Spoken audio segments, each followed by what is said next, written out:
Salam cinta penuh kedamaian, ketemu lagi dengan saya, Dr. Asto Mahotama dan nanti sama Bunda Arsaningsih di podcast Karma dan Inkarnasi di YouTube Bunda Arsaningsih. Ya, kita bakal bahas tentang proses maaf lahir batin kali ini. Sebelum mulai kita lihat dulu openernya ya. Selamat datang di podcast Karma dan Reinkarnasi. Di podcast ini, Bunda Arsaningsih dan saya, Rasto Mahotama, akan membahas hubungan karma, reinkarnasi, dan kehidupan sehari-hari. Karena semua terjawab dengan karma dan reinkarnasi. Oke, ya, sebentar lagi kita akan mulai proses pembahasannya tentunya bersama Bunda Arsaningsih. Cuman sebelum mulai saya pengen ngingetin lagi untuk teman-teman semua bahwa proses podcast Karma dan Inkarnasi ini adalah satu hal yang free. Tapi kita juga buka donasi. Kalau misalnya teman-teman ada yang mau melakukan proses donasi, harusnya ada di bawah sini. Dan ya silakan lakukan proses donasinya ya, karena banyak banget yang sharing kalau dengan proses donasi jadi lebih lebih mudah mencerna prosesnya, karena secara energi ada hukum memberi dan menerimanya. Selain itu saya juga ngucapin selamat menunaikan ibadah puasa ke semua yang menunaikan, dan mungkin pembahasan kali ini sedikit banyak ada proses berhubungan dengan proses puasa juga, karena minggu lalu kita udah ngomongin tentang puasa lahir dan batin. Bagi yang belum subscribe ya, karena kita akan bahas banyak hal dan online tiap minggu, termasuk besok kita ada online meditation. Sekarang kita sapa dulu Bunda Arsaningsih. Halo Bunda Arsaningsih. Halo, selamat malam Dr. Asto. Selamat malam Bapak Ibu semuanya. Wah, tadi saya udah melihat, sudah banyak yang ngantri nih menunggu. Tapi kita juga butuh persiapan. Terima kasih ya sudah sabar menunggu kita secara live. Dan mudah-mudahan hari ini kita bisa bahas lebih dalam mengenai maaf lahir dan batin ya, menyongsong hari yang penuh berkah, bulan Ramadan ini, dan tentunya menyongsong hari Idul Fitri nantinya. Ya, mungkin ada beberapa orang yang bilang klise banget sih ngomonginnya maaf lahir batin, udah dibahas di mana-mana. Apa yang membedakan pembahasan kita dibandingin pembahasan yang lain, Bunda? Ya, tentunya kalau mungkin yang biasa kan sudah biasa dibagikan. Tapi kali ini yang akan kita coba bahas selalu berhubungan dengan konsep energi ya, konsep batin yang mungkin belum banyak dibahas. Kalau secara lahir lah sudah pasti Bapak Ibu paham. Tapi di balik ini semua, konsep secara energi ini jarang ya, masih belum banyak yang membahas. Maka saya ingin Bapak Ibu semua juga mendapatkan informasi yang benar, tambahan pengetahuan, karena bagaimanapun kita harus selalu bertumbuh ya, agar kita bisa naik kelas. Ya, dan untuk teman-teman semua akan sangat baik kalau misalnya aktif ya. Jadi nanti kalau misalnya pertanyaan segala macam, silahkan tulis di chat. Kalau misalnya pembahasannya cocok, kita akan bahas juga. Iya, silahkan. Jadi setidaknya kita bisa memberikan yang sesuai dengan apa yang diperlukan kan gitu. Benar. Oke, setelah kemarin kita ngomongin tentang puasa lahir batin tuh Bunda, mungkin di situ kan ngomongin bahwa proses puasa itu nggak cuman masalah fisik aja. Sekarang kita ngomongin tentang proses maaf lahir batin. Ya. Nah, mungkin kalau di dekat-dekat proses lebaran segala macam, kata maaf tuh udah mulai naik daun. Ya. Udah mulai digaungkan di mana-mana. Ayo, mohon maaf lahir batin, mohon maaf lahir batin, mohon maaf lahir batin. Tapi sebenarnya yang gimana sih yang namanya maaf lahir batin itu? Nah, iya. Kita sudah bahas kemarin berhubungan dengan proses puasa ya. Jadi berpuasa pun harus dengan dasar lahir dan batin. Puasa lahir yaitu dengan berpantang makan ya, seperti yang sudah Bapak Ibu lakukan. Kemudian kemarin kita tambahkan dengan berpuasa batin, yaitu mencoba untuk melakukan soul reflection ya, refleksi batin atas pikiran-pikiran yang muncul, membuat batin kita menjadi tenang ya, damai. Itu sebenarnya tujuannya. Dan sekarang kita menginjak pada proses untuk bisa batin itu tenang, damai. Tentu tahapan berikutnya adalah melakukan proses memaafkan dan minta maaf secara lahir dan batin. Ya, jadi udah biasa kalau mungkin yang sering kita lihat adalah pada saat Idul Fitri atau bagi mereka yang merayakan, ini kan sifatnya universal ya, tidak hanya untuk satu agama saja, bahwa setiap perayaan-perayaan besar umat beragama di masing-masing agama pasti diikuti dengan proses bersilaturahmi pada keluarga-keluarga. Ya, disinilah mereka menggunakan kesempatan untuk melakukan proses memaafkan dan minta maaf lahir dan batin ya. Ada yang melakukan sungkeman ya, karena lama tidak bertemu ya, memberikan penghormatan kepada mereka yang sudah sepuh ya, sudah lingsir, sudah lebih tua, yang kita hormati dengan meminta maaf. Kemudian yang prosesnya adalah saling memberi dan menerima. Ini hukum memberi dan menerima sebenarnya. Nah, konsep lahir itu sudah terlihat ya dengan proses dengan datang, berkunjung, bersilaturahmi. Walaupun sekarang dengan kondisi pandemi kayak gini, nggak datang pun sebenarnya bisa ya Bunda? Bisa sebenarnya, cuma katanya nggak afdol deh kalau nggak datang. Jadi walaupun ada peraturan pemerintah untuk dilarang mudik, ya masih aja ada beberapa yang pokoknya saya harus ketemu. Ya mungkin karena ya mereka menjadi suatu tradisi atau kebiasaan bahwa pada saat Lebaran harus bersama keluarga. Ya, jadi begitu tidak jauh, merasa berdosa, merasa bersalah, dan akhirnya menerobos semua peraturan yang sudah dibuat ya. Tapi itu kembali pada pilihan. Ya, dan harapannya dengan proses yang kita akan bahas ini tentang maaf lahir batin, mulai sadar tentang proses batin itu seperti apa, yang jadi nggak cuman dengan proses lahir yang kita ketemunya aja. Benar. Jadi dengan mudah-mudahan ya Bapak Ibu ya, dengan kita berdiskusi kali ini, sharing, jadi lebih terbuka wawasannya, dan tidak menyalahkan diri sendiri ketika kita tidak ikut mudik ya, kan tidak bisa pulang. Karena proses lahir dan batin ini mohon maaf lahir dan batin tidak harus bertatap muka ketemu, tapi kita masih ngedongkol. Berarti lahirnya aja kita bilang memaafkan, minta maaf, tapi secara batin itu belum terselesaikan ya, karena masih banyak radiasi emosi, kemarahan yang belum kita benar-benar selesaikan. Oke, jadi itu yang akan kita coba bahas, dan ya mudah-mudahan mencapai suatu proses pemahaman ya. Betul. Mungkin saya mulai masuk dari proses maaf itu sendiri. Kok kayaknya maaf tuh sesuatu yang luar biasa banget. Karena tadi Bunda udah bilang kalau proses maaf bisa bikin hati jadi lebih damai. Beberapa bilang kalau kita belum dapat maaf, rasanya nggak lengkap. Kalau nggak ketemu, nggak minta maaf, nggak memaafkan, rasanya banyak yang menyalahkan diri segala macam. Saya coba cari di kamus ya, pas seperti biasa. Ada yang bilang ternyata definisi dari maaf sendiri itu menarik Bunda. Yeah.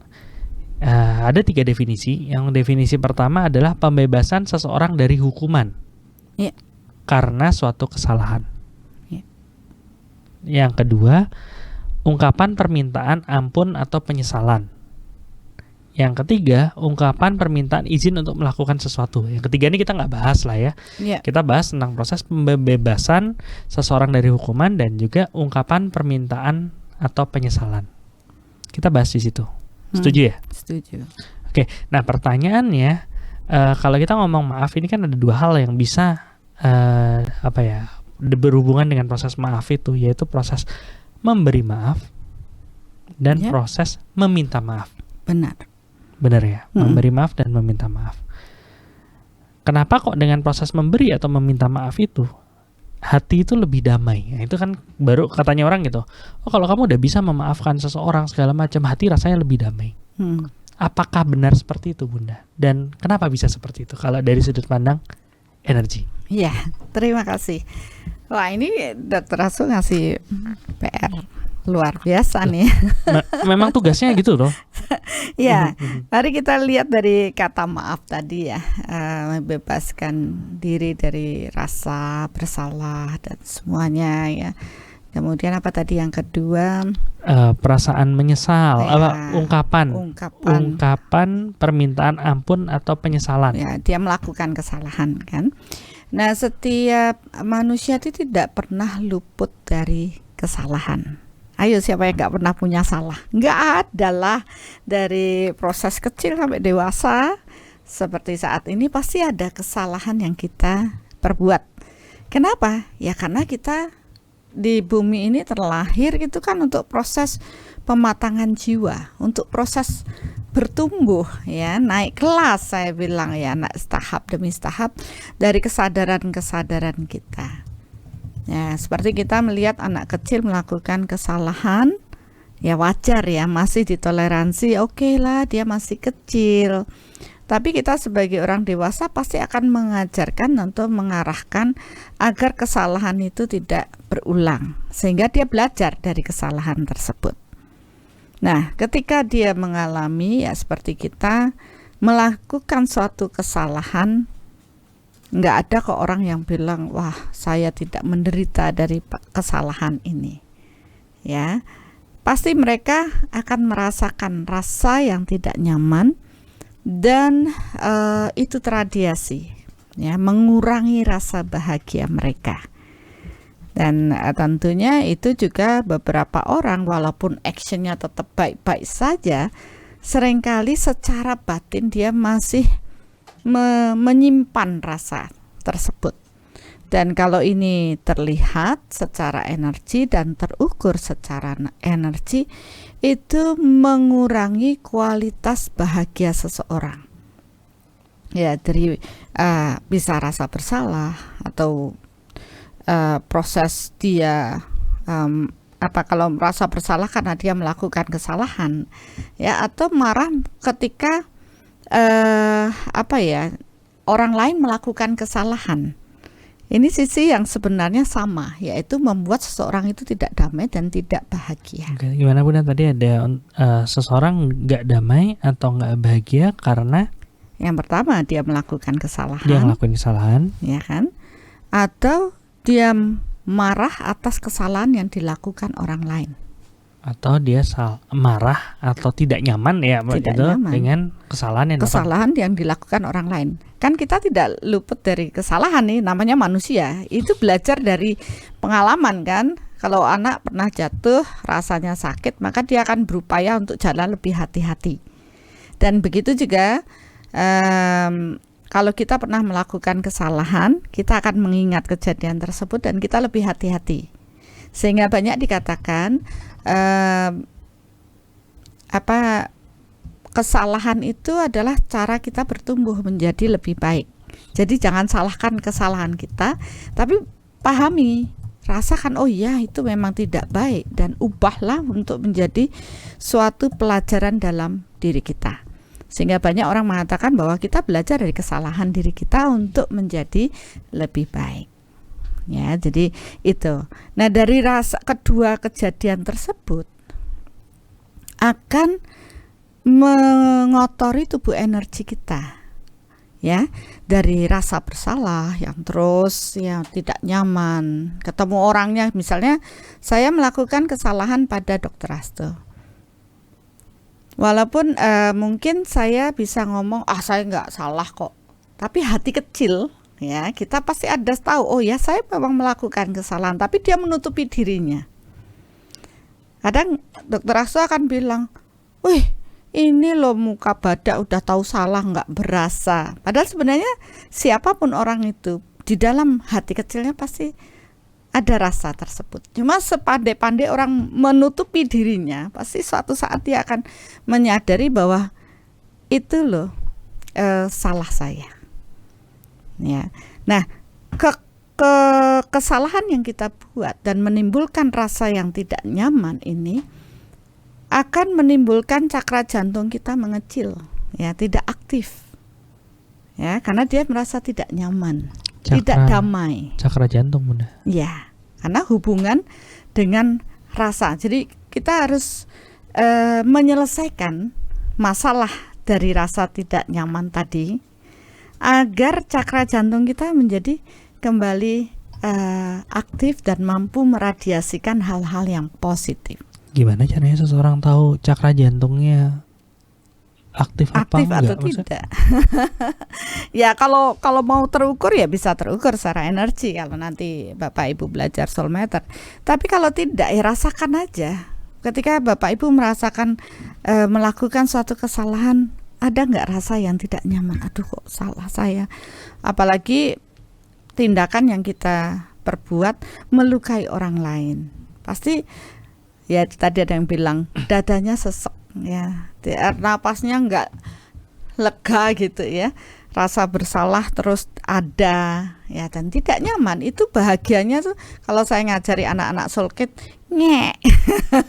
Anak-anak soul kid jadi tetap ingat sama saya, karena saya selalu bilang kalau kita marah, kalau kita melakukan kesalahan tanpa kita menyelesaikan dengan minta maaf dan memaafkan, nanti cakra jantungnya ngek gitu. Jadi mereka nancep mak jelep. Oh, ternyata kalau ada seperti itu, saya harus segera melakukan proses minta maaf dan memaafkan agar cakra jantung saya kembali besar. Ya. Jadi dengan itu, kekuatan Tuhan kembali mengisi diri kita. Aura kita bercahaya lagi. Nah, itu yang membedakan. Itu yang dibilang kalau kita udah bisa memaafkan lahir batin, kita jadi lebih damai. Rasa sesek yang tadi itu karena aktivitas cakra jantung yang tidak aktif. Tapi itu yang akhirnya setelah kita berhasil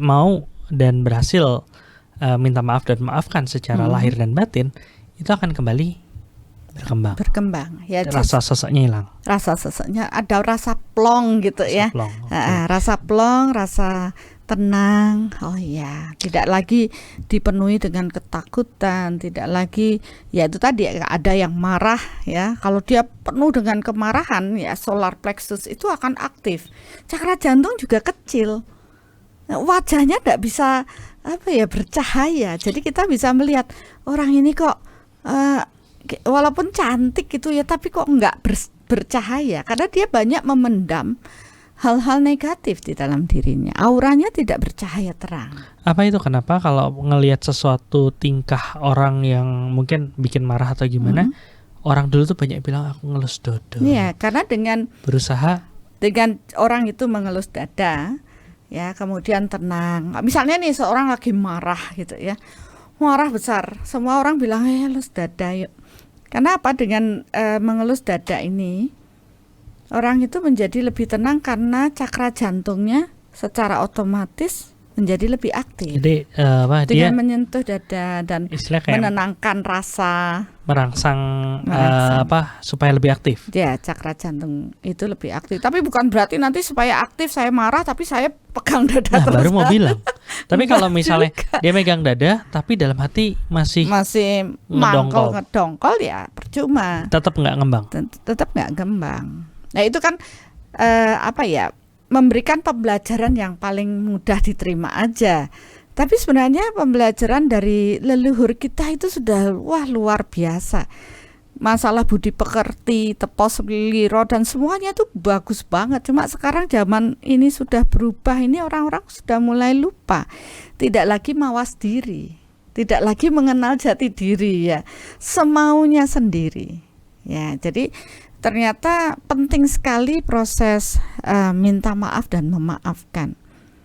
Karena ya tadi hubungannya dengan cakra jantung ya. Kalau orang marah itu solar plexus di ulu hati ini penuh dengan energi yang negatif. Jadi cakra jantung dia akan kecil karena hubungan antara cakra jantung dan solar plexus itu seperti ngek ngok ya. Jadi seperti itu. Nih, ada yang nanya nih. Instan sekali Bun, caranya ngelus dada. Ya, itu kan saya kan mengambil dari apa yang diajarkan oleh orang-orang tua zamannya ya. Aduh, ngelus dada gitu. Jadi sebenarnya dengan proses seperti ini seseorang akan menjadi lebih tenang gitu ya. Karena apa? Cakra jantungnya lebih aktif. Tapi ya tidak semudah itu tentunya. Kalau nanti kita sudah belajar, mungkin tidak harus mengelus dada, kita sudah paham. Oh ya, yang saya lakukan adalah memaafkan dan meminta maaf. Secara lahir batin. Secara lahir dan batin. Oke, tadi ada satu pernyataan yang menarik dari Bunda. Jadi pada saat cakra jantung itu membuka, itu energi Tuhan akan bisa masuk lebih banyak. Iya, benar. Jadi nggak salah juga dong kalau ada yang bilang kalau kita sudah memberi atau meminta maaf secara lahir batin, kesucian di dalam diri kita meningkat. Itu nggak salah juga dong? Nggak salah, benar juga. Cuma kan orang nggak tahu hubungannya kemana antara memaafkan lahir batin dengan kesucian tadi. Nah itu dia. Ya, nah sekarang tadi kan hubungannya dengan cakra jantung, solar plexus, ya cakra-cakra yang ada diri kita, di mana itu berpengaruh terhadap pola energi di dalam diri. Ya, kita sudah paham ya bahwa tubuh manusia itu terdiri dari 2 tubuh fisik dan tubuh energi.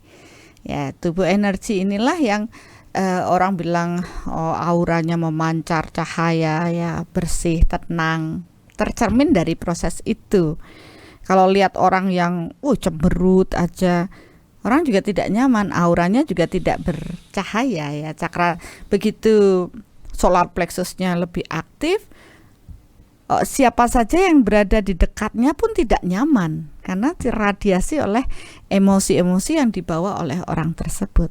Tapi ketika orang tersebut tidak lagi mempunyai pendaman secara batin yang negatif, ya istilahnya cakra jantungnya terbuka lebar, maka orang-orang itu akan merasa nyaman. Wah, ada dia. Wah, apalagi yang lagi jatuh cinta, ya ada dia. Rasanya deket itu maknyes gitu ya. Karena energinya meradiasi terasa menenangkan atau mendamaikan. Ya, itu sebenarnya kuncinya. Yeah. Oleh karena itulah kita sadari bahwa seharusnya proses memaafkan lahir dan batin itu tidak hanya nanti di hari-hari keagamaan aja, ya bersilaturahmi ke keluarga, berkunjung harusnya dengan proses batin yang indah, dengan proses memaafkan lahir dan batin, tapi ke sana cuma setor muka doang, di dalamnya masih ganjel. Ya itu juga percuma lah, makanya datang tapi pandangannya sinis, itu tidak nyaman ya. Lebih baik ya sebelum kita bertemu dengan mereka, saudara-saudara kita, beranjang sana bersilaturahmi, sebaiknya ya kita selesaikan, apalagi menjelang hari-hari besar ini.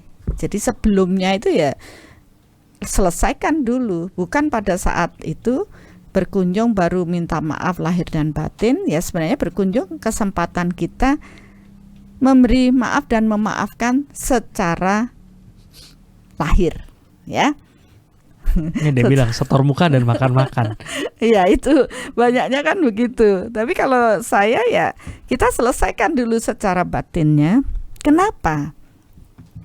Karena proses secara batin ini akan meningkatkan kualitas kita ketika kita melakukan silaturahmi, berkunjung ke keluarga kita.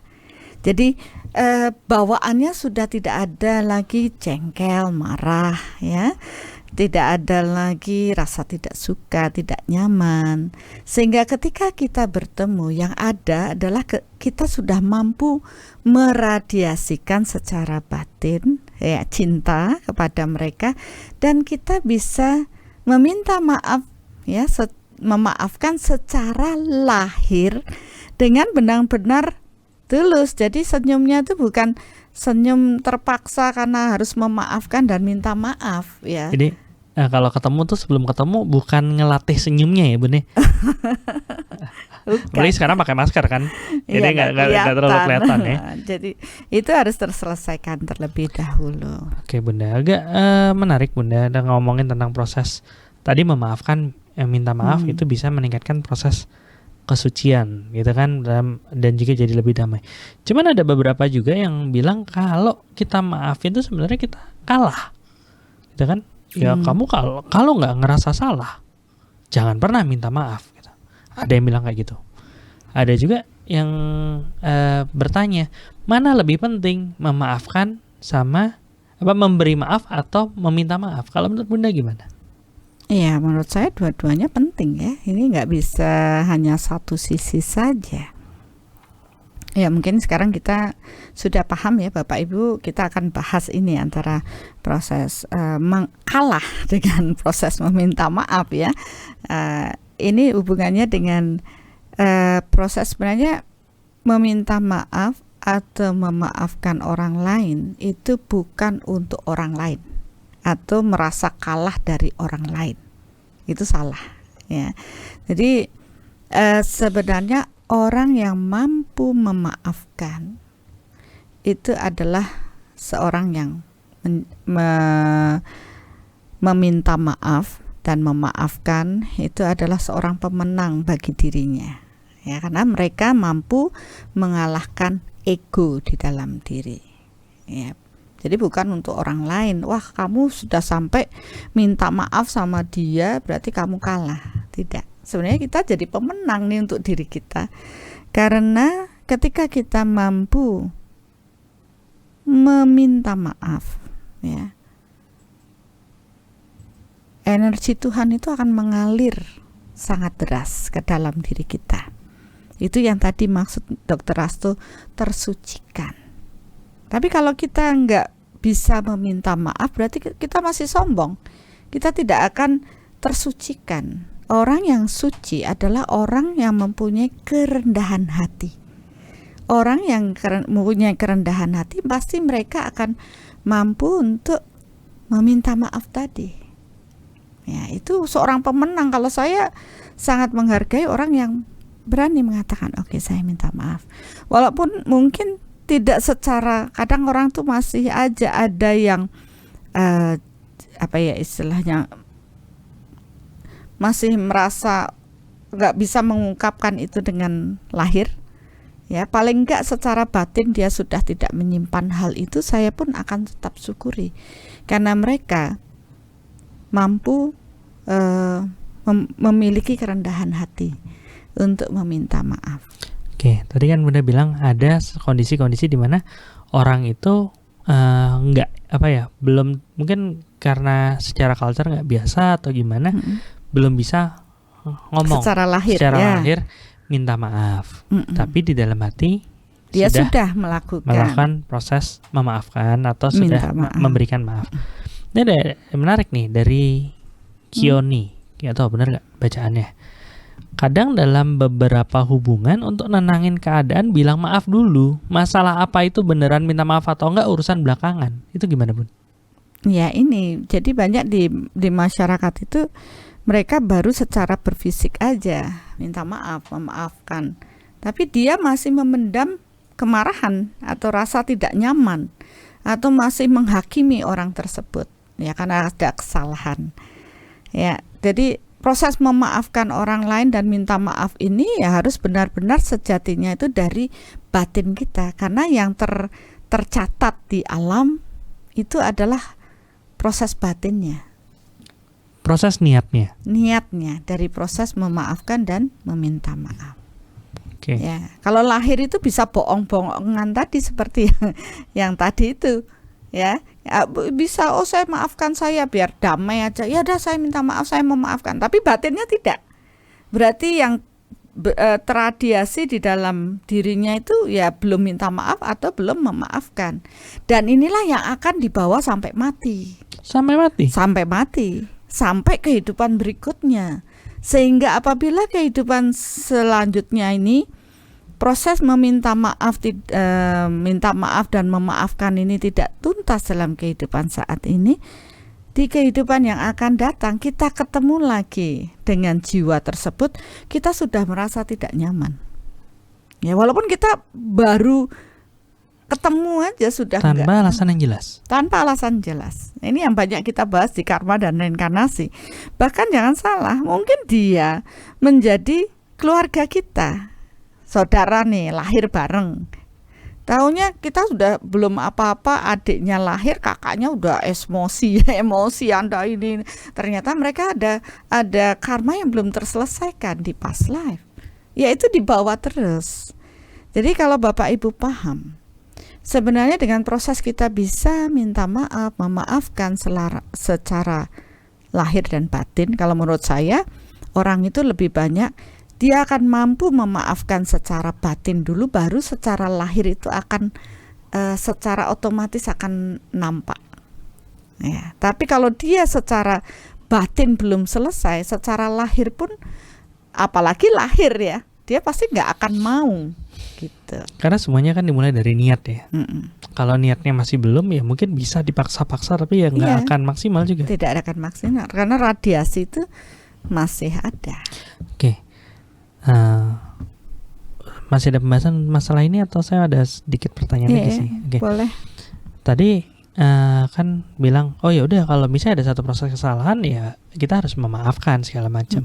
Tapi ada juga yang bilang ini loh, kalau kita maafin orang, itu kita nggak didik dia harus tahu kalau dia salah gitu. Atau ya kita akan maafin dia kalau dia sudah mengalami proses penderitaan yang setimpal, misalnya seperti itu. Itu gimana Bunda? Bapak Ibu nggak perlu menunda memaafkan dan meminta maaf. Karena sudah jelas apabila seseorang melakukan kesalahan, pada saat itu juga dia pasti sudah merasakan dampak dari perbuatannya.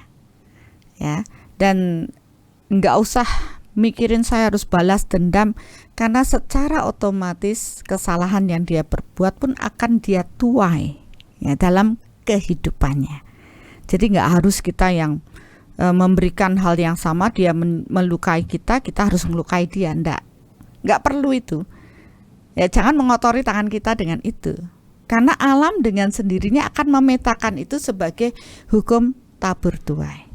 Nah, apa yang kita perlukan?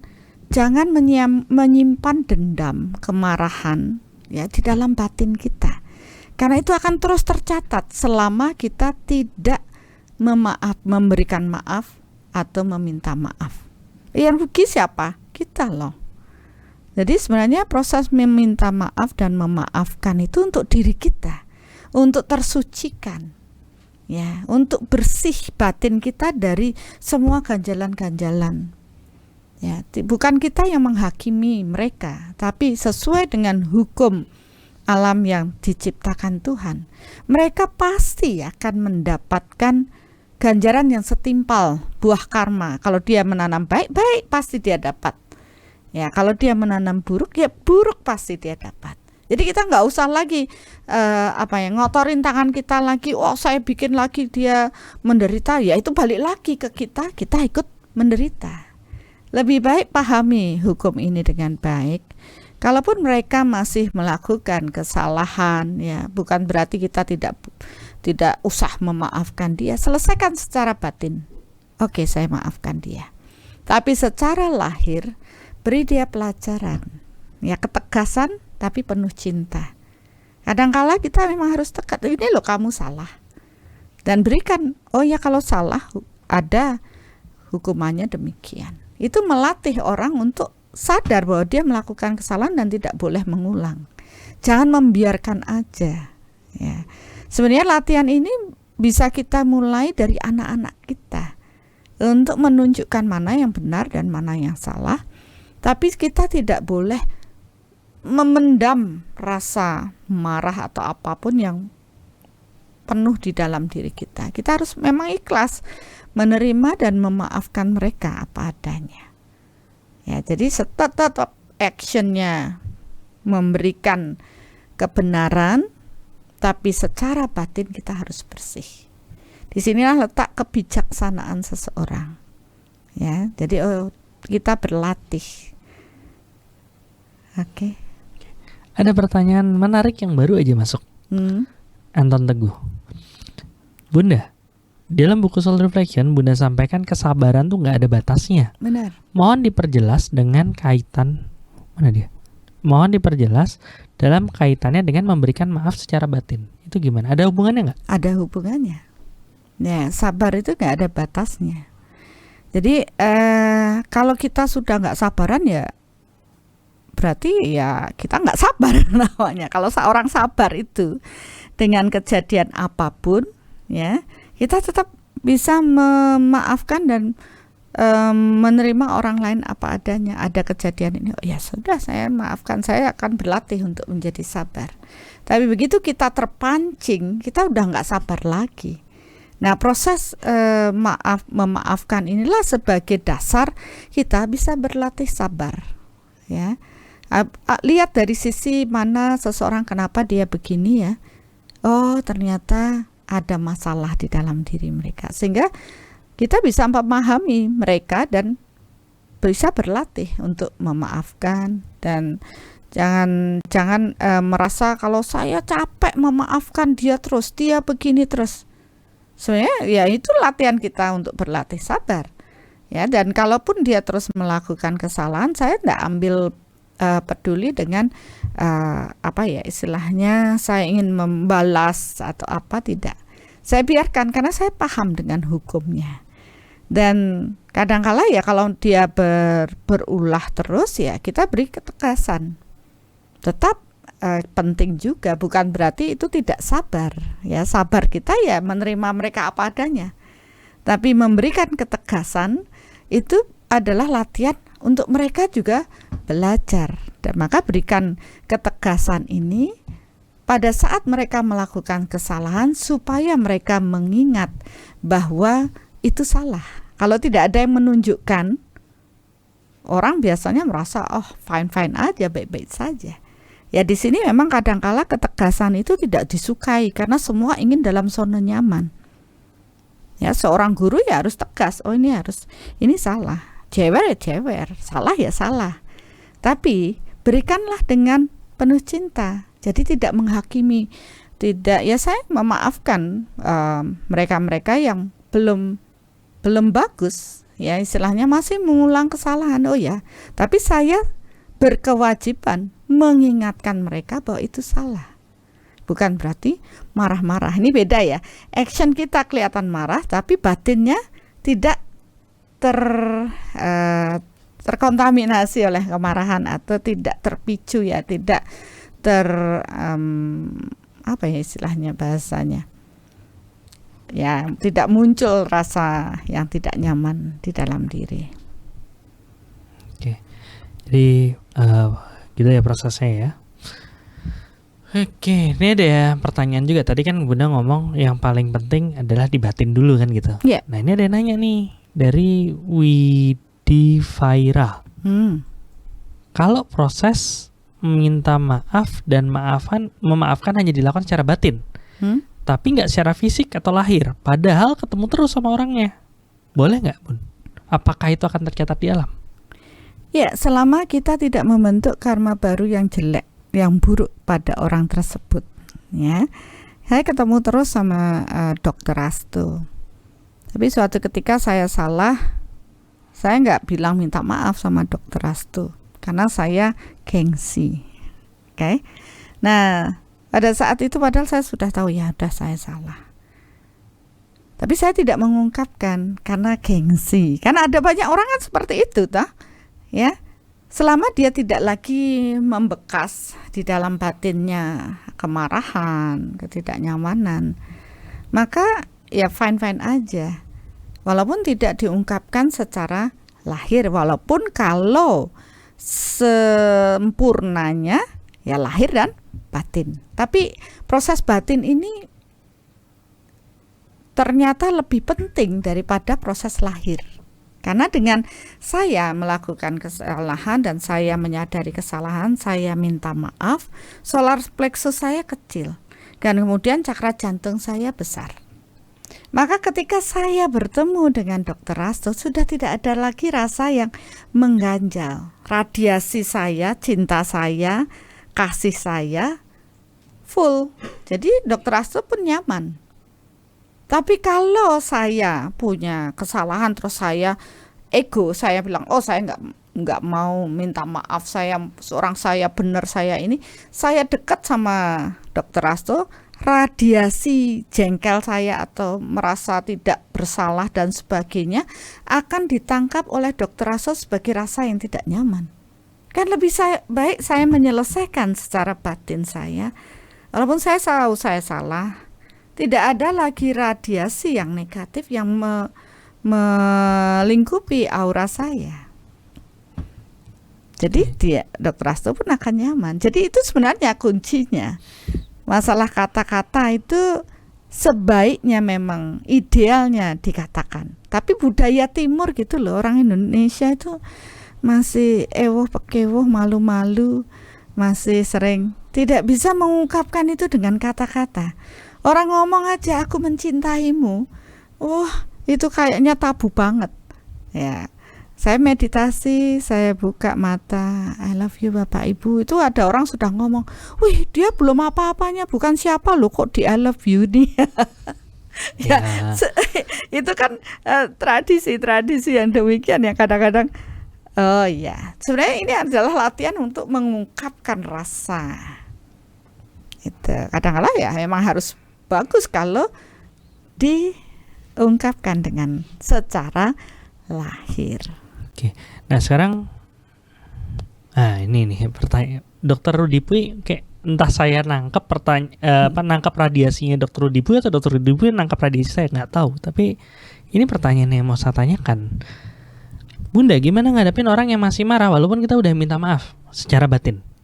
Soalnya nih kan saya ngeliat ada beberapa pendapat yang berbeda. Satu ada yang bilang, barusan nih ada yang bilang, yang penting kita minta maaf secara batin itu selesai. Barusan banget Bun. Oh iya. Bunda tadi barusan. Oke. Dan banyak lagi yang bilang bahwa masalah itu akan selesai pada saat si orang itu sudah maafin. Jadi walaupun kita minta maaf, kalau orang itu belum maafin, masalah belum selesai. Jadi harus terus. Yang belum selesai itu yang mereka. Yang penting kita sudah minta maaf secara batin, ya. Gitu Dokter Asto. Maksudnya belum selesai itu mereka tuh gimana Bun? Kan ini, kalau kita melakukan kesalahan, kita minta maaf nih. Saya minta maaf sama Dokter Asto. Kemudian Dokter Asto enggak ngasih maaf ke saya. Ya kan? Saya sudah minta maaf. Oke, itu belum selesai kan? Ya belum selesai itu bukan di saya. Yang belum selesai itu di Dokter Asto kenapa nggak mau memaafkan? Maka dia akan membuat solar plexusnya gede terus, cakra jantungnya gitu. Padahal mungkin ya maksudnya di cerita ini ya, saya nggak maafin Bunda karena pengen menghukum. Ya sama aja dia membentuk karma baru yang buruk ya. Itu dia belum selesai. Itu malah membentuk istilahnya membentuk karma baru yang lebih buruk. Karma baru loh ini. Tadi sudah marah, ya saya melakukan kesalahan. Dokter Asto tidak terima. Akhirnya saya udah minta maaf, kan? Dengan saya minta maaf kan solar plexus saya kecil, cakra jantung saya besar. Tadi Dokter Asto tidak melakukan kesalahan, ya, cakra jantungnya besar. Ya katakanlah saya yang salah. Saya mengecilkan solar plexus, saya membesarkan cakra jantung dengan meminta maaf.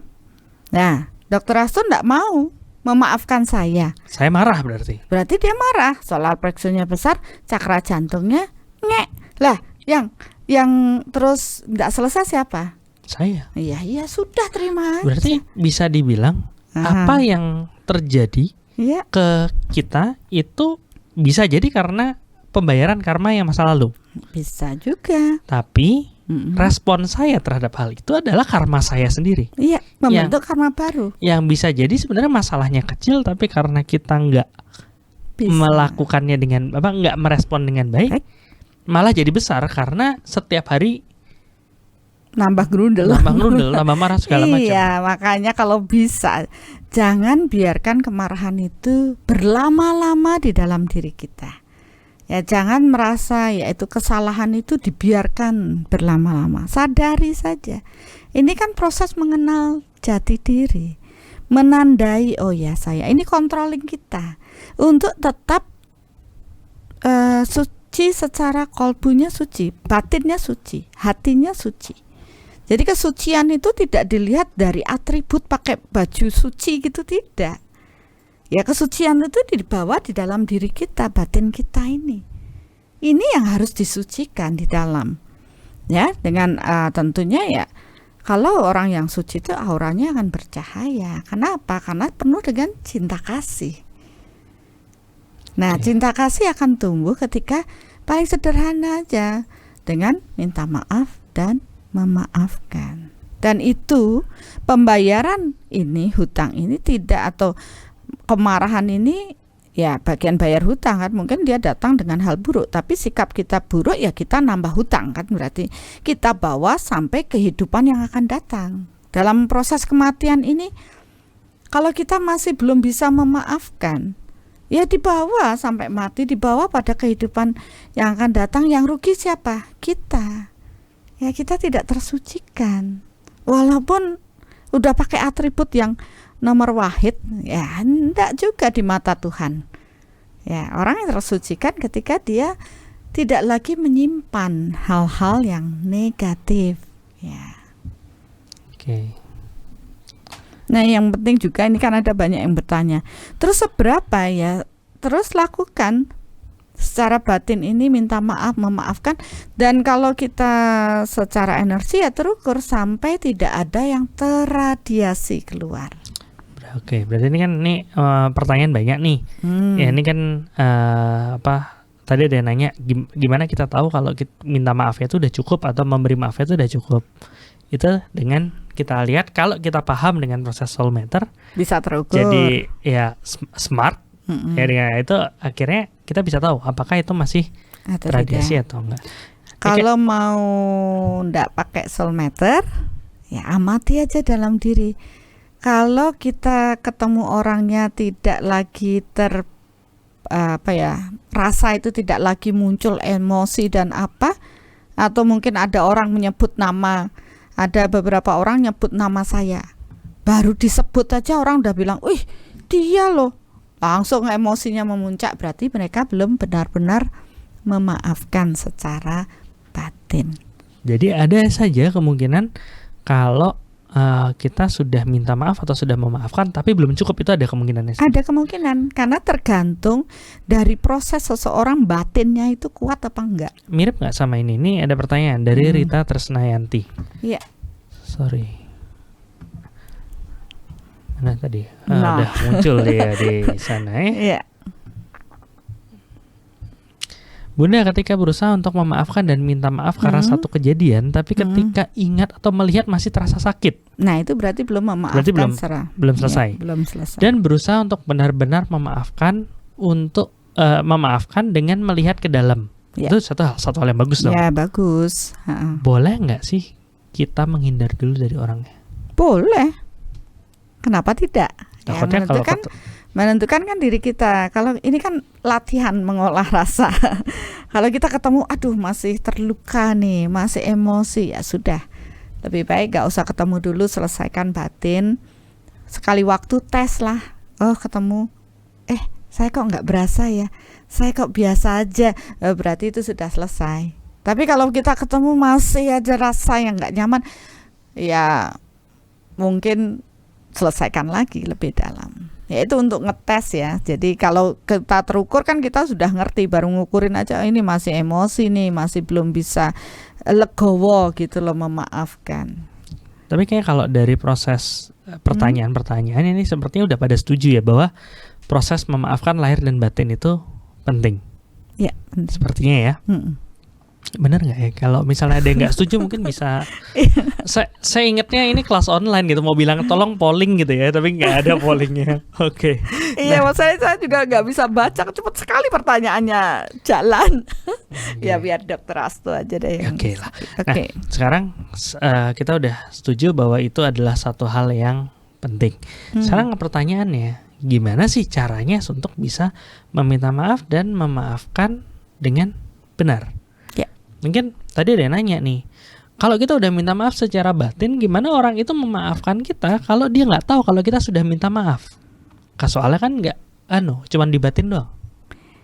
Ya, tadi kan saya bilang bahwa dengan proses yang penting kita menyelesaikan secara batin dulu. Tapi kalau itu juga berlarut-larut, tidak menimbulkan hal baik, kenapa tidak? Kita juga melakukan secara lahir. Ya, makanya saya bilang idealnya atau komplitnya atau sempurnanya lakukan lahir dan batin. Ya sebenarnya kebalik, batin dan lahir. Kalau dan kan Ya. sama. Oh iya, benar. Jadi lebih penting di batinnya. Karena apa? Itu akan terpeta hingga kelahiran berikutnya. Oke. Ya. Seberapa kita menyimpan kemarahan, ya, merasa bersalah dan seberapa semakin kuat itu dipikirkan dan diperkuat, maka radiasinya akan semakin luas. Ya, jadi banyak sekali Bapak Ibu mengatakan, oh saya nggak apa-apa kok, tapi kemarahannya sampai ratusan meter. Kenapa? Karena diperkuat, setiap lihat batin lagi diperkuat, marahnya diperkuat. Nah, rekaman itulah yang akan kita bawa kemana-mana, tak gendong kemana-mana. Jadi bebannya itu berat. Oleh karena itu kalau kita yang sudah tahu paham dengan soul meter kan bisa ngukur. Kita bisa selesaikan dengan lebih dalam. Tentu butuh power yang besar. Dalam proses memaafkan dan meminta maaf, bagaimana supaya kita bisa tuntas? Ya, tentunya yang pertama, rekamannya seberapa besar sih? Ya, kan ada yang marah. Oke, pagi ini sama anak-anak marah, mungkin anak ini tidak bisa ini. Tapi kan radiasi yang terpancar karena dia tidak sangat kuat, ya sedikit lah gitu ya mungkin radiasinya. Tapi ada yang karena kesalahannya sangat fatal, itu sangat melukai, ya marahnya itu sampai ya itu ratusan meter, apalagi diperkuat setiap hari. Jadi kan beda nih terekam di dalam batin energi kita. Nah, untuk bisa menghapus, menetralkan energi yang sudah terradiasi keluar, ya, maka diperlukan power energi yang besar juga, sebanding dengan seberapa kita harus menghapus energi tersebut. Ya, hukum energi itu selalu begitu, sejenis menarik jenis, ya seberapa keluar seberapa masuk, ya setara dia. Ini yang dibilang ya penderitaannya harus sesuai. Itu bukan artinya kita buat dia menderita yang sama. Enggak. Kalau kita membuat dia menderita lagi, kita membentuk karma baru lagi. Kalau nambah lagi, yang menderita lebih menderita malah kita, bukan orang gitu. Ya, kalau terus kayak gitu kapan selesainya? Nah, ya itu makanya kenapa terjadi proses reinkarnasi, karena belum mudeng, belum paham. Coba kalau Bapak Ibu nanti semua nih paham, tentu proses reinkarnasinya bisa lebih cepat terselesaikan. Tergantung sih. Kalau cuman paham tapi habis itu diem aja nggak ngapa-ngapain ya nggak berubah juga. Nah itu dah. Jadi kan akhirnya kita ngerti nih, semakin kita sering memendam secara batin, energi akan semakin menguat dan sulit untuk dibersihkan. Jadi kenapa saya sudah mencoba memaafkan tapi saya belum bisa, berat rasanya, karena dia sangat kuat mengafirmasi kesalahan itu, kemarahan itu sampai ratusan meter. Dan bisa aja rasa marah itu nggak cuman dari sekarang aja. Ya benar, yang tadi di awal cerita. Dia udah bawa. Sudah bawa nih. Lahir tuh udah bawa marah berapa dikit meter. Dulu, nggak selesai juga. Nggak selesai, ketemu Nambah lagi nih. Nambah lagi. Nemu lagi nih, lahir lagi. Nggak selesai sama orang itu, nambah lagi. Ini namanya musuh bebuyutan, terus setiap kelahiran datang. Ya, oleh karena itu kan sebenarnya kita cuma disuruh berlatih ini, belajar untuk lebih mengarah pada kekuatan Tuhan. Karena pendaman yang sekian banyak itu hanya bisa terbersihkan dengan kekuatan Tuhan. Ya, jadi kalau mereka yang masih dendam, nggak bisa, saya nggak bisa, bunda itu jahat banget, dia melukai, berarti Anda membutuhkan kekuatan Tuhan untuk mampu memaafkan. Kalau kita sendiri, seberapa sih power manusia ya tetap kita butuh power yang besar. Contoh nih God nih, ya kan ada God di selokan. Kalau sudah sumbatnya baru sedikit, mungkin air 1 gayung lewat gitu, sudah lewat. Saya jadi ingat Bunda, tadi saya sempat diskusi sama salah satu sahabat. Dia bilang ini, ada loh dibilang bahwa orang yang disayang Tuhan adalah orang yang begitu melakukan kesalahan langsung ingat sama Tuhan dan meminta maaf. Iya benar. Langsung ingat sama Tuhan itu berarti ya nggak cuma sekedar ingat aja ya, tapi ya proses menyalurkan energi Tuhan itu ke dalam untuk dirinya melakukan untuk proses minta maaf memaafkan dan meminta maaf. Ya, tetap seperti itu hukumnya. Untuk bisa memaafkan itu, bayangkan, memaafkan itu harus mengalirkan energi pada orang yang salah kan? Itu kan mengalirkan energi. Berarti energi kita harus lebih gede daripada orang ini. Kalau energi kita belum cukup besar, nggak bisa kita memaafkan. Bisa dilakukan proses persiapan. Ya, persiapan. Puasa itu yang kemarin. Iya, yang kemarin puasa lahir batin itu untuk puasa lahir batin untuk meningkatkan power kita, kita, keterhubungan kita dengan Tuhan, menyiapkan diri kita untuk punya power lebih karena terhubung lebih sama Tuhan. Iya, karena terhubung lebih. Untuk bisa memaafkan lahir batin dengan lebih dalam. Benar. Oke. Jadi yang paling penting sebenarnya proses batin. Nanti kalau misalnya gengsi pada saat lahirnya waktu sambil ngucapin ya, mohon maaf lahir batin itu bisa ya. Mumpung ada lebaran atau hari-hari besar itu kan, aduh kemarin saya punya salah ya, itu tadi ada momen pas. Dan pasti mereka akan bisa menerima kan, memang tujuannya untuk itu, maka disiapkan waktu tersebut. Oke. Nah sekarang nih mungkin saya nggak tahu, siapa tahu dari teman-teman yang ikut live nih, ada yang langsung ngambil kertas sama pulpen tulisin satu-satu saya salah sama siapa gitu ya. Mau saya beri maaf atau minta maaf. Nah pertanyaannya, kondisi sekarang kondisi pandemi nih, walaupun banyak yang dengan gagah berani ngelawan larangan mudik, tapi banyak juga yang patuh dan akhirnya nggak bisa mudik, nggak bisa ketemu sama orang tua. Oke, masalah pilihan yang mana itu balik ke masing-masing ya. Cuman apakah artinya perbedaan jarak ini yang nggak bisa ketemu ini mengurangi proses minta maaf dan memaafkan ya? Ya menurut saya sih tidak, secara batinnya tidak ada kendala ya, tidak dalam kondisi kita berjauhan. Tidak ada masalah karena secara energi itu melintasi ruang dan waktu. Saya di sini, ya saya di sini, saya nggak bisa mudik nih, kan? Jadi saya dari sini yang meminta maaf, memaafkan mereka saudara-saudara saya yang ada di Jogja, dari Semarang, kan gitu. Secara batin. Secara lahir karena kondisi pandemi ya saya nggak bisa ke sana, jadi saya mungkin bisa dengan SMS ya, WA atau apa, video call ya, itu menyelesaikan. Tapi ya terpenting itu batinnya dulu. Bentar loh, tadi Bunda ngomong bahwa proses minta maaf dan memaafkan secara batin, energi itu tidak terbatas ruang dan waktu. Ini agak-agak nyimpang dikit ya Bun. Berarti marahnya juga nggak terbatas ruang dan waktu juga. Makanya marah di sini sama orang yang di Jogja kali ya tetap nyambung lah. Jadi kan banyak orang mengatakan, ada yang ngerasani saya, kuping saya panas. Ya sebenarnya dimanapun mereka membicarakan kita ya nyambung aja energinya gitu.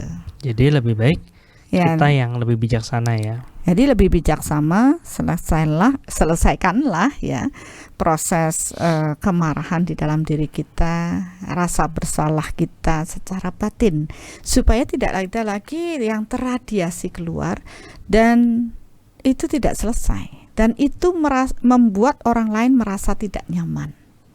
Ya, begitu ada kemarahan di dalam diri, maka kita tidak akan mampu meradiasikan cinta yang banyak.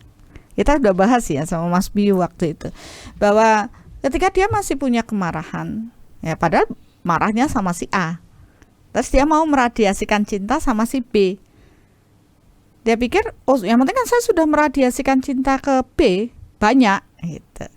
Tapi ternyata kan cinta dan marah itu tidak bisa bersatu. Istilahnya kalau dia meradiasikan marahnya banyak, berarti cintanya cuma sedikit, karena kan cakra jantungnya ya cuma segitu saja. Ya, kapasitas yang mampu dipancarkan. Jadi ya solar plexus kemarahannya harus diselesaikan, baru cakra jantung atau radiasi cintanya akan jauh lebih banyak.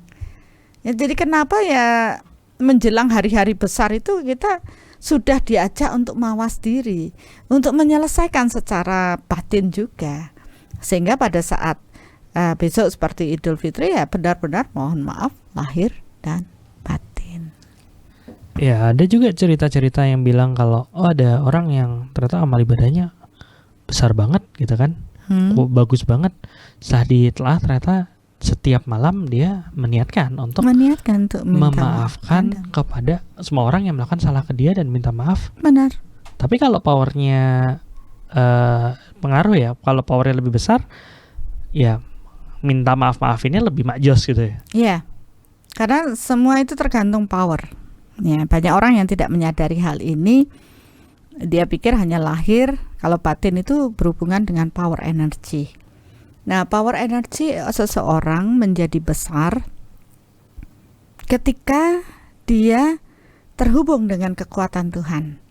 Ya, terhubung dengan kekuatan Tuhan, menghadirkan kekuatan cahaya cinta energi Tuhan dalam diri. Tapi untuk terhubung, jangan salah, dia harus menyiapkan ruang di dalam dirinya untuk kekuatan Tuhan bersemayam. Ya ini bersih-bersih hati ini, bersih-bersih kolbu ini dengan memaafkan, meminta maaf, melepas cemas, takut, stres, rasa tidak percaya diri. Dan ini yang saya ajarkan saya ajak Bapak Ibu meditasi ini, soul reflection, besok ya, hari Rabu ya. Kita bersih-bersih itu penting banget. Karena dengan solar plexusnya mulai mengecil, ya dia sudah akan mulai ada damai, cinta akan meradiasi. Ya, jadi proses ini ya kalau bisa ya dilakukan setiap hari, enggak usah nunggu Idul Fitri dulu. Ya, jadi setiap hari itu PR kita. Dan di situ kalau kita lebih sering melakukan, maka kekuatan energi power kita pun akan meningkat. Ya. Karena ya kalau power kita masih kecil ya cicil lah dulu dikit-dikit setiap malam, saya memaafkan, saya minta maaf, saya soul reflection tadi. Bapak Ibu kan sudah ada ya meditasi online, bisa pilih-pilih itu bersih-bersih batin sebenarnya. Dan semakin bersih, satu lapisan kegelapan terbersihkan, cahaya Tuhan akan semakin kuat. Nah, itu meningkatkan power. Nanti kalau di soul matter kan itu lebih banyak lagi yang diselesaikan. Ya, itu. Jadi dengan itu ya semakin kita sering memaafkan, meminta maaf, cahaya cinta energi Tuhan lebih besar, cakra mahkota kita semakin besar, cakra jantung semakin aktif, ya cakra dasar juga. Jadi orang itu sehat lahir batin jadinya. Ya kan nanti akhirnya setelah puasa lahir batin, kemudian mohon maaf lahir batin, itu akan membuat sehat lahir dan batin. Materi besok. Ya, sehat paripurna. Ya. Nanti kita lihat. Nah, oke. Nah, tadi kan udah nih pada saat kita nggak tahu, kita nggak bisa ketemu gitu, tetap tidak mengurangi proses minta maaf dan memaafkannya. Dan mungkin bisa jadi solusi juga kalau misalnya orang yang gampang kepancing gitu. Kalau kita ketemu akhirnya malah emosi membentuk karma maka baru. Mendingan ya atur strategi dari jauh dulu, doain, minta maaf, maafin segala macam kan gitu. Nah sekarang kita itu kan nggak selalu tahu kita tuh salah sama siapa aja. Ya. Kalau kita nggak tahu kita salah sama siapa, kita nggak tahu kita salahnya apa, tetap harus minta maaf, atau yang penting ya kita minta maaf atau kita maafin orang yang kita tahu aja. Ya lebih baik kan meminta maaf untuk semuanya ya. Yang kita tidak ingat, yang kita tidak paham kita melakukan kesalahan, itu sebenarnya melatih juga seseorang untuk lebih rendah hati, bahwa kita menjadi manusia ya tidak sempurna, ya tidak terus tumbuh arogansi atau merasa paling. Nah, ini latihannya ya dengan proses meminta maaf dan memaafkan. Minta maaf sama siapa ya? Kita kan nggak tahu. Mungkin kata-kata kita guyon, teman kita malah jadi tersinggung. Ya bisa aja. Niat kita baik, penerimaan dia buruk, melukai orang lain. Jadi ya proses minta maaf dan memaafkan. Ya kalau memang nanti vibrasi energinya sudah semakin kuat, ya tidak hanya pada orang-orang yang kita kenal, tapi akhirnya mengalir pada semua orang dan semua makhluk. Karena kita tidak tahu kan, mungkin di past life kita pernah berinteraksi dengan mereka. Kita nggak tahu kalau salahnya di kehidupan ini, mungkin kita tahu, kita bisa tahu oh ya ini salahnya apa. Makanya ada pembelajaran kenapa orang melakukan meditasi mungkin agar semua orang, semua makhluk berbahagia. Ya sebenarnya jangan berbahagia dulu, minta maaf, memaafkan dulu. Karena itu yang penting, kita nggak tahu hutang kita sama siapa. Tapi semakin besar radiasi kita, power energi kita semakin besar. Apalagi nih teman-teman yang sudah soul meter itu cakra spiritualnya udah bertumbuhnya udah semakin banyak. Manfaatkan untuk menyelesaikan hutang karma cinta kita. Kita ini kan lahir karena kita kurang mencintai mereka, banyak kemarahan, hal-hal negatif. Coba kalau dulu kita lahir dulu saling berbagi cinta, maka nggak mungkin datang orang-orang yang melukai hati kita. Ya. Kalau misalnya masih bingung gimana caranya nyicil karmanya ya, benernya Bunda ada satu pembelajaran khusus untuk proses penyelesaian karma ya. Itu bisa infonya ada di karma1.online. Karma angka 1.online. Jadi di situ akan lebih banyak tentang proses penyelesaian karma, dan itu nggak cuma satu acara aja, ada 3 acara ya, penyelesaian karma 1, penyelesaian karma 2, penyelesaian karma 3. Dan itu nggak perlu nunggu jadwal karena proses rekaman ya Bunda ya. Jadi bagi yang teman-teman yang sudah mulai ada kesadaran untuk menyicil karmanya, rekomen banget deh. Karena tahu gimana caranya, tahu prosesnya gimana, dan akhirnya sambil jalan akan naikin power juga. Ini ada yang bertanya nih, proses minta maaf dan memaafkan diri sendiri bagaimana ya? Nah, sebenarnya gini Bun. Saya cuma penasaran nih, karena saya baru lihat kita udah 1 jam nih. Waduh. Apakah proses ini kita bisa angkat menjadi satu topik sendiri? Yep. Atau gimana? Enggak, ditanya langsung malah merem-merem. Ini sebenarnya enggak kan, maksudnya ngapain nih? Mungkin bisa dijelasin dikit. Ya, saya hanya mengukur aja apakah pembelajaran ini meminta maaf untuk diri sendiri, memaafkan diri sendiri itu bisa digabung dengan pelajaran ini ya, minta maaf lahir batin. Memang saya dapat nilainya kan tidak maksimal kalau saya bahas ini saat ini, karena kebutuhan kita masih berhubungan dengan pemahaman kita harus kita masukkan ke proses minta maaf dan memaafkan untuk banyak orang dulu. Karena untuk memaafkan dan minta maaf untuk untuk diri kita sendiri nanti perlu pembelajaran sendiri. Ya, jadi mohon maaf itu tidak kita bahas dulu. Kita berikan untuk yang ini dulu. Ya, sabar. Nanti kalau cuma dibahas cuma berapa menit nanti protes, masalah ya. Ya nggak berasa ini kalau Dr. Asur nggak bilang kan nggak terasa ini sudah 1 jam 8 menit 48 detik Bun. Karena ada yang komplain, aduh kepanjangan kalau karma reinkarnasi podcastnya. Ya. Nah lo kan kita nggak bisa membahagiakan semua orang nih. Selain itu nanti kita tidur di studio nanti. Oke. Ya, jadi prosesnya seperti itu. Nah, sekarang masih ngomongin tentang proses antar manusia ya. Tadi kan udah kalau kita nggak ketemu itu bisa. Yang kedua adalah kalau kita nggak tahu sama siapa, kita bisa lakukan secara umum. Ya. Tapi kalau umum sama khusus, pasti khusus lebih kuat dong. Kenapa kalau kita memang mengingat tahu orangnya, tolong dikhususkan. Lebih powerful. lebih powerful karena energi mengikuti pikiran, lebih terfokus. Ya, sama proses energi itu sama seperti kita pakai kaca pembesar, ya. Kalau ditaruh di matahari kan dia akan terfokus dan sampai Ditaruh pada di titik. matahari. Enggak, maksudnya. Sinar matahari. Ya udah itu dah maksudnya. Ya.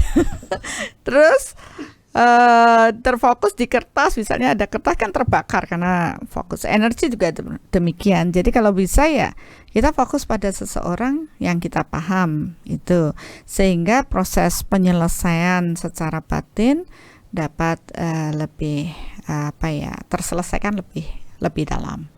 Tapi kalau nantinya kita sudah terlatih, power energi kita sudah meningkat, baru kita bisa tergantung ya ukuran powernya, radiasi yang terjangkau, radiasi dari diri kita itu sudah berapa meter, maka orang-orang di sekeliling lingkup aura kita pun dapat kita selesaikan dengan proses minta maaf dan memaafkan secara batin, ya, walaupun kita tidak kenal orangnya. Karena biasanya kalau kita berdekatan gitu ya, biasanya itu pasti ada satu karma yang terjalin. Jadi selesaikan. Oke. Nah, terus gimana dengan kalau misalnya kita salahnya atau kita harus maafinnya seseorang yang sudah tiada, sudah meninggal? Ya, kalau selama kita masih mampu mengingat beliau dengan bagus, ya, memang kita kenal dan kemudian beliau meninggal, ya, energi tidak ada batas ruang dan waktu, sehingga kita masih bisa. Toh yang dimintain maaf itu bukan jasadnya, fisiknya. Yang kita mintain maaf yaitu jiwanya. Jadi kesadaran jiwa beliau lah yang kita dengan kesadaran beliau ini ya kita minta maaf dan memaafkan. Banyak orang yang merasa bersalah ya dengan orang tuanya, tapi orang tuanya sudah meninggal dan dia terpuruk dan menimbulkan sakit dan sebagainya, macam-macam karena ada psikisnya. Tapi begitu dia paham dengan proses energi dan kita tuntun dan terukur, terselesaikan, dia baru merasa plong. Ya, baru dia bisa menjalani hidupnya. Karena ya bisa aja selesai proses memaafkan dan meminta maaf, ya, sehingga kita di kehidupan yang akan datang itu tidak lagi harus bertemu lagi secara berfisik. Disinilah pembelajaran yang lebih tinggi, nanti akhirnya baru orang itu dengan power yang lebih besar terus bertumbuh, dia bisa meradiasikan cinta pada semua orang, di mana dia menyelesaikan karma pada semua orang. Disinilah proses nanti mencapai kamoksan. Ya, dia tidak akan terlahir lagi kalau dia bisa menyelesaikan semuanya, tentu dengan power yang besar. Sesuai dengan definisi maaf, pembebasan seseorang dari hukuman. Benar sekali. Benar banget. Hukuman dari apa yang dilakukan kesalahannya itu. Sebenarnya itu sangat penting gitu loh, proses ini, dan rasanya semua udah diajarkan di semua agama, tapi banyak yang tidak ngeh juga, malah merasa ngapain gue maafin lu misalkan, ya, banyak hal seperti itu. Tapi kalau kita sudah paham, ya, saya ingin membebaskan dengan minta maaf, memaafkan, ya, kita tidak akan terlahir kembali karena hutang-hutang itu dapat terselesaikan dalam kehidupan saat ini. Tapi ingat ya, powernya mencukupi atau tidak. Banyak orang mengatakan saya sudah biarlah semua orang berbahagia, biarlah semua orang hidup damai. Lawang dirinya aja nggak damai, tidak bahagia, apa yang mau bisa diradiasikan? Ya nggak kena. Jadi jangan asal ngomong doang. Mari kita bertumbuh bersama, kenali diri kita dan sadari apa sih yang kita radiasikan. Kalau memang kita sudah penuh dengan cinta Tuhan, barulah orang itu bisa meradiasikan cinta. Kalau orang itu masih penuh kemarahan, lah suruh maafin aja nggak mau, masa dia bisa meradiasikan cinta? Untuk dirinya aja kurang, gimana dia bisa berbagi cinta? Bagi marah-marah oke lah, karena dia baru punya marah. Ya itulah. Apa yang dia punya itu yang bisa yang bisa dia bagikan. Oke, sebenarnya kayak udah udah hampir semua sih Bun yang dibahas tentang proses ini, tentang proses apa kok cinta lagi ya, proses maaf lahir batin. Dan sebenarnya ini berhubungan banget sama dua materi sebelum ini ya, yang bareng sama Mas Bio yang cinta jarak jauh itu berhubungan banget prosesnya. Jadi kalau teman-teman belum nonton yang itu, saya saranin nonton juga karena berhubungan sama proses ini. Sama yang kemarin juga, yang puasa juga berhubungan. Puasa juga demikian. Sebenarnya semua podcastnya berhubungan semua. Ya. Ini udah episode ke berapa sih? Udah. Ya, nanti bisa ditonton yang sebelum-sebelumnya. Oke. Ada nggak proses kelas online khusus untuk proses minta maaf dan memaafkan? Pertanyaan ini Bun. Gimana? Apakah ada kelas online khusus proses minta maaf dan memaafkan? Sepertinya semua kelas online-nya Bunda ngomongin minta maaf dan memaafkan. Rasanya ya begitu. Kayak kemarin baru pembelajaran aspek spiritual, itu juga minta maaf dan memaafkan ya. Rasanya memang tidak ada yang tidak berhubungan dengan itu, karena itu yang sejatinya harus kita lakukan. Cuman mungkin banyak yang bingung, mulainya dari mana, kelasnya ada banyak segala macam.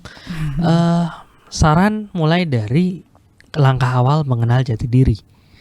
Infonya di jatidiri .online online. Jadi jatidiri.online ini proses langkah awal mengenal jati diri yang ngomongin tentang ya gimana kita melangkah dalam proses mengenal jati diri. Nanti setelah itu akan ada lanjutan-lanjutan yang lebih spesifik lagi ke spiritual. Itu ngomongin memaafkan, minta maaf, di situ ada. Di hubungan ada juga, di kemakmuran ada juga, di kesehatan ada juga. Iya. Dan ya kalau itu kan butuh waktu ya, menyiapkan diri sesuai jadwal dan sebagainya. Tapi kalau Bapak Ibu masih belum bisa klik dengan waktu, ya mungkin bisa mengikuti dulu pembelajaran yang di podcast Karma Reinkarnasi dan meditasi online Soul Reflection. Di sana semua kita bahas dengan proses tersebut ya, bersih-bersih batin. Ya, dicicil lah. Walaupun kalau powernya lebih, ya akan jauh lebih mudah kan gitu. Kayak yang satu motongnya pakai, yang powernya lebih motong pohon pakai gergaji mesin. Yang powernya sedang motongnya pakai kapak. Yang powernya kecil pakai pisau butter. Ya kalau mau tega bisa, tapi kalau pohonnya sampai kapan? Iya.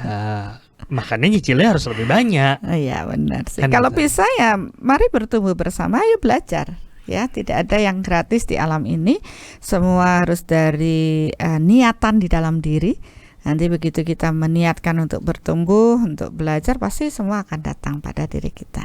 Karena sejatinya di alam ini hukum yang diciptakan Tuhan itu adalah sejenis menarik jenis atau tabur tuai. Oke, nggak terasa, beneran nggak terasa ya, 1 jam 18 menit 12 detik. Sepertinya kalau kita lanjut terus juga nggak akan selesai juga. Cuman karena ini adalah proses yang kita bagikan seperti ini, kita minta dong masukan gitu ya, masukan gimana, apakah sesuai atau enggak proses pembahasan ini maaf lahir batin. Tapi jangan di live chat ya. Di komentar gitu. Jadi nanti kalau udah selesai selesai sesi ini kan ada tuh komentar tuh. Bisa di sana. Jadi kita bisa baca ya. Siapa tahu itu bisa membuat kita bisa memberikan yang lebih baik lagi. Dan jangan lupa di like, subscribe juga. Oke. Bunda, adakah, karena waktu juga udah mepet banget nih Bun. Udah lewat kali. Nah itu dia makanya. Kira-kira ada Kak sesuatu kata penutup lah untuk pembahasan kali ini? Ya, ketika kita sudah paham dengan proses memaafkan dan meminta maaf, jangan tunda diri kita untuk memaafkan atau meminta maaf atas semua kejadian yang terjadi pada diri kita. Karena semakin menunda, maka kita akan menimbun lebih banyak pikiran negatif dan mengotori aura kita, batin kita. Ya, begitu kesadaran kita muncul, cepatlah untuk dengan rendah hati dan melibatkan kekuatan Tuhan, kita memaafkan dan meminta maaf. Nanti ditanya bagaimana caranya, harus secara rutin dulu. Nanti secara otomatis kok kita akan menjadi pribadi yang rendah hati, yang akan ikhlas menerima orang lain apa adanya. Dan kita pun tentu akan bertumbuh menjadi lebih baik, karena dengan proses memaafkan dan meminta maaf, kita mencicil ya penyelesaian hutang karma kita yang belum terselesaikan, dan kita sendiri akan tersucikan dengan proses tersebut. Jadi kesucian batin kita bukan dari proses ritual yang kita lakukan saja, tapi lebih banyak dari proses penyelesaian batin ya, yang menjadi lebih indah. Oke, mungkin makasih Bunda pembahasannya, dan ya kita akan bahas lagi lebih banyak lagi di pembahasan lainnya. Saya juga sekarang saya nunggu Dokter Astu dong. Nunggu closing kan ya. Udah kayak terima kasih Bapak Ibu enggak ya? Ya ini udah, entah kenapa akhirnya setiap ini ada tulisannya, ya sudah lah. Oke, bisa dibantu nggak? Saya nggak hafal Bun, baru bikin soalnya. Bisa dibantu nggak Deva contekannya? Oke, di dunia dengan jutaan massa, gesekan pasti adanya. Yeah. Dilukai udah biasa, melukai kadang nggak terasa. Bener ya? Yeah. Di dunia penuh keadilan, nggak mungkin ada kebatilan. Yeah. Yang dilakukan ditanggung bagai beban berat bagi Dilan. Bagi Dilan? Katanya Dilan. Oh, gitu. Katanya Dilan. Waduh, ini anak kurang update nih. Satu kata dapat membebaskan hati yang tersandra agar terlepaskan. Yeah. Satu kata maaf yang terucapkan cabut duri yang tertancapkan. Yeah. Sayangnya nggak bisa hanya ucapan, harus benar hati tergetarkan saat minta dan memberikan agar benar dan menyembuhkan. Nah, itu penting itu. Memang itulah kebenarannya. Ya, kan itu. Dan ya tentu dari tadi ini 1 jam lebih mungkin ada salah-salah kata, salah-salah segala macam. Saya dan Bunda juga ngucapin mohon maaf lahir dan batin. Mari bertumbuh bersama. Mari bertumbuh bersama.